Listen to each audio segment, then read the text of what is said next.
Tell me the story about Evelyn, your sister that passed away. Passed away, okay. To get the right year, I think she was born in 1948, and she was born with, she was a blue baby. She was okay until she got home from the hospital and she turned blue. And then the mom took her to the hospital again, and she got okay again. So then after a while, after a few days, she turned blue again. And the doctor just wasn't too concerned about it. So he just said, well, you know, she'll put her on SMA milk, and that'll probably take care of it, which it did.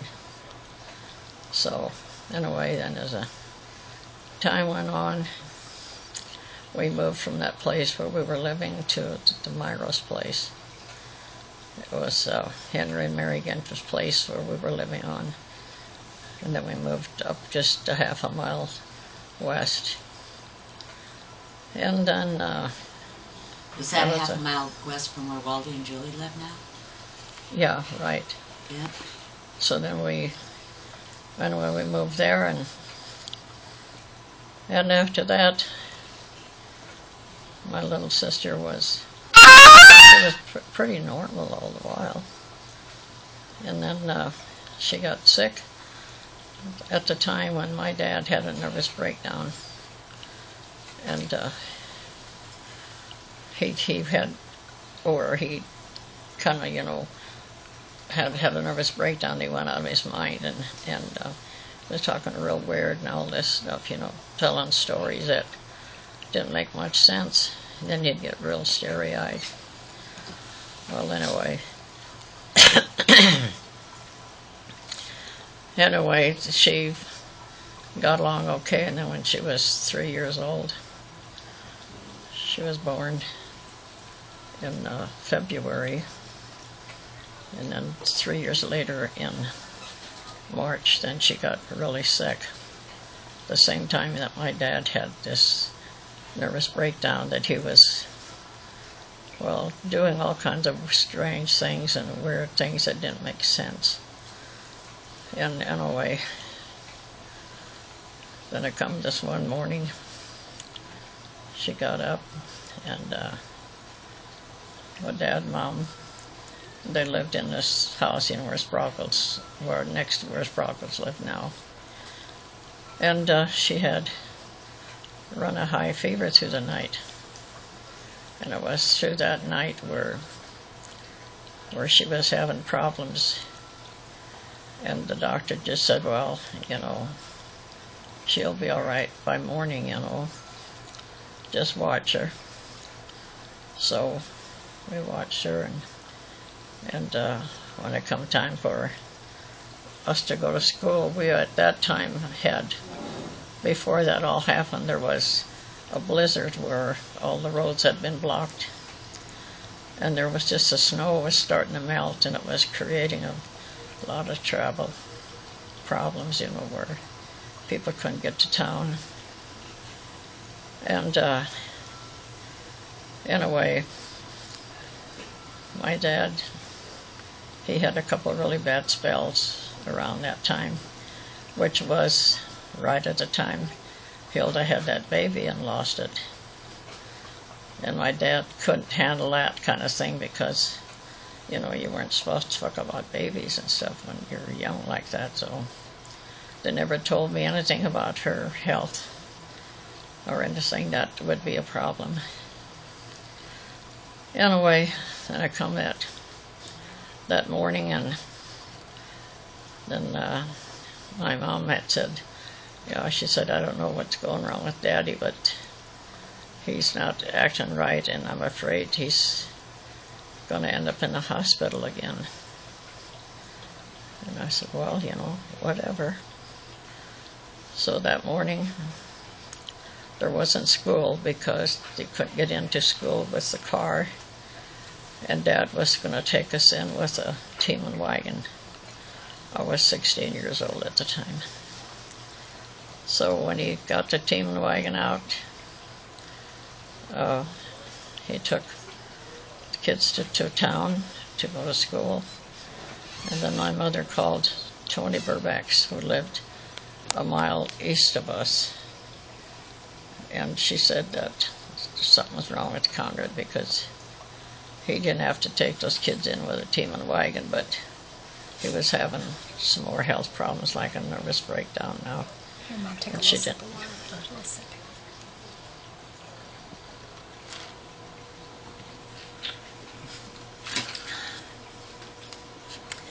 And she didn't know what to do. But anyway, Tony Burback said, well, they would come over and they'd stay all night with her that following night, and which they did. Well, then that morning, the dad was decided to take us all into school. I wasn't in school anymore. I was 16 years old. But anyway, he decided then to load up the kids, take them in with a wagon. And then when he did that, when he left the place, then my mom called the doctor and told him that Connor just left for town and he's got all the kids in the wagon. And she said, I'm really worried about him, that something's going to happen. And doctor said, well, we'll wait for him to get here. Well, during this time, Evelyn was better, but not real good. And she was laying on the cot, and Tony and Lucy were there yet, but they said, I think she's going to be all right. Because this was like 9 in the morning then. And anyway, they said, we'll just go home. And if you need us, call us, Of course, then you couldn't ring on the telephone line because there was just country lines, and we couldn't ring the operator through, just a regular phone call. So, anyway, they got on, and Evelyn, when my dad was left with the wagon that morning with all the kids on it, I didn't go because I was too old to go, and I could stay home with Mom then, and she said, there is something wrong with Daddy. And I said, well, didn't know what to do. So after she called Doc Mack said, we'll wait for him to come into town. So during this time, Doc Mack, Evelyn got sicker, and she was laying on the cot. And she told me that, Daddy's really bad. And then I said, well, I don't know what to do. And then she said, well, doctor's going to wait for him when he gets in town. Well, by the time he got to town, then already Evelyn had died. Anyway, when she was dying, then Mom said, you told Robert he should run over to Minnie Mybom's and tell him to call the doctor to come right away, because Evelyn's dying. And I just told her, I said, Mom, I can run faster. So I just took off and ran. And then there was water like 6 inches deep all through the fields from melting snow. And anyway, I just took off and ran. And I thought, I'll be back in time. Then when I left the house, and Grandma Gentry says, well, she says, now you have Minnie bring you back, and tell her to come with you too, to stay. And I said, okay, I'll do that. But when I left Minnie know that Evelyn was that bad, and she just never even made a point to come along back. She just decided just to stay home, like she didn't want nothing to do with it. So anyway, I got back home. I just turned right around and went back home. And when I got back home, then the kids were sitting in front of the window.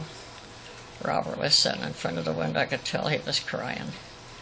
And I opened the house door, and everybody was crying. And I thought, what is the matter? So then I looked in the dining room, and there my mother sat by the table. And she had a rosary in one hand and a prayer book in the other.